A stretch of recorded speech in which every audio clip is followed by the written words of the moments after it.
world believes debt is dangerous, something that destroys families, bankrupts nations, and collapses empires. But what if everything we've been taught about debt is only half the truth? What if debt is not the weakness of our financial system, but the very force keeping it alive?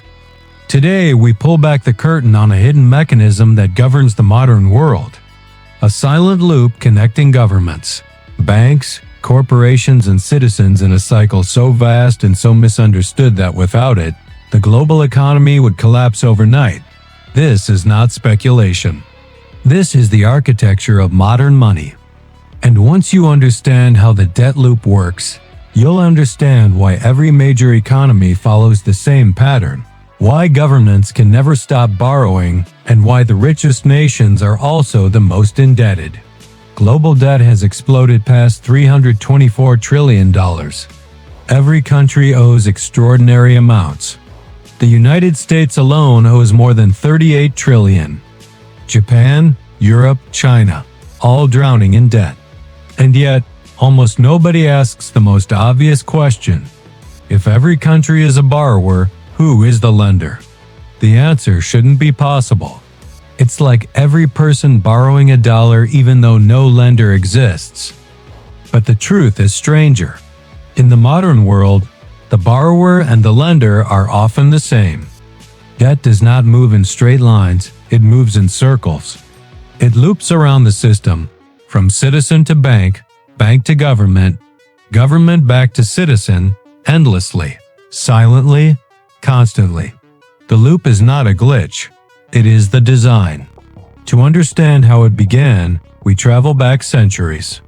In the late 1600s, England was at war and running out of gold. Desperate for money, the king tried something new. He borrowed.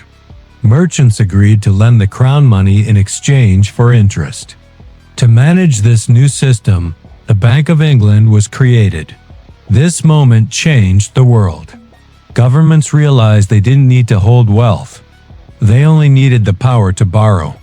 Debt funded armies, expanded empires, and fueled revolutions. And with each generation, the loop grew larger. As modern economies formed, new players joined the loop: banks, pension funds, insurance companies, hedge funds, mutual funds, and eventually global institutions like the IMF and World Bank, each one plugged into the same system. Governments issued bonds, banks and funds bought them. Government spending flowed into the economy. Citizens saved and invested. Their savings were used to buy even more government debt. Debt became spending, spending became income, income became savings, and savings became new debt. This cycle, debt to spending to income to savings to more debt, became the beating heart of modern finance.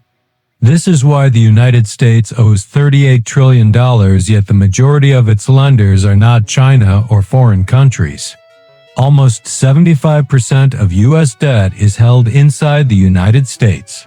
Pension funds, insurance companies, banks, investors, even the government itself. The nation owes money to itself. That is the hidden loop. And there is one institution responsible for keeping this loop from collapsing: the Federal Reserve. When the economy weakens or confidence cracks, the Fed steps in.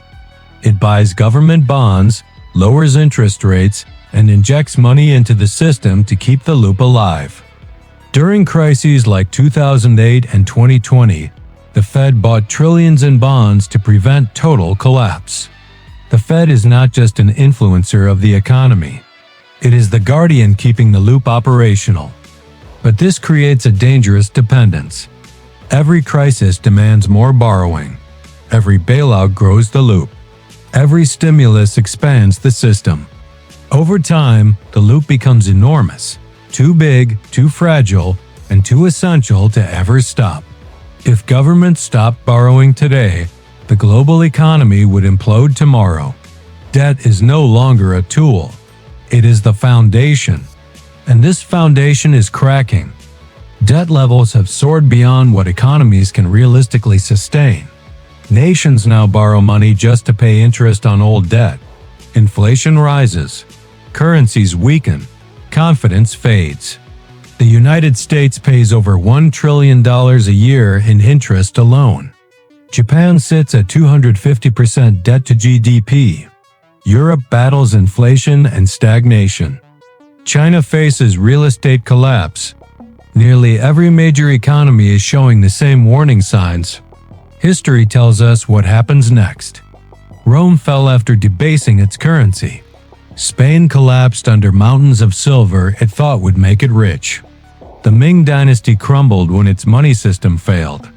Britain lost global dominance after devaluing its currency post-World War II. Every empire collapses after years of overspending, printing money, inflating away value, and losing public trust. Today, the same pattern repeats across the world. Governments print more, borrow more, and push the loop harder. Inflation climbs. Debt skyrockets. Currencies weaken. People lose faith. Central banks quietly buy gold. The loop continues, but it is trembling. Because the loop relies on one thing above all: confidence.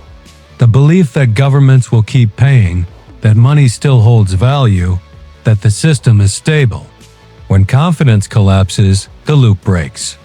And when the loop breaks, the financial world as we know it changes forever. So here are the 3 truths you must understand. First, debt is not a mistake. It is the engine of the global economy. Without debt, the modern world would halt instantly. Second, the biggest lenders to governments are not foreign nations. They are ordinary citizens whose pensions, savings, and bank deposits fund the system. You are part of the loop whether you know it or not. Third, the debt loop survives only as long as people trust it. The moment confidence fades in money, in government promises, in financial institutions, the loop becomes a trap instead of a lifeline. The hidden debt loop has powered the global economy for decades. It has financed wars, rescued economies, and built nations. But no loop can expand forever. No system can run endlessly on borrowed time. Eventually, the future catches up with the present. And eventually, people begin to question the promises holding everything together. The loop is still running, but its stability is fading. The only question now is how long it can survive. If you want more deep explanations like this, subscribe and stay with us. The next chapter of this story may be the moment the loop finally snaps.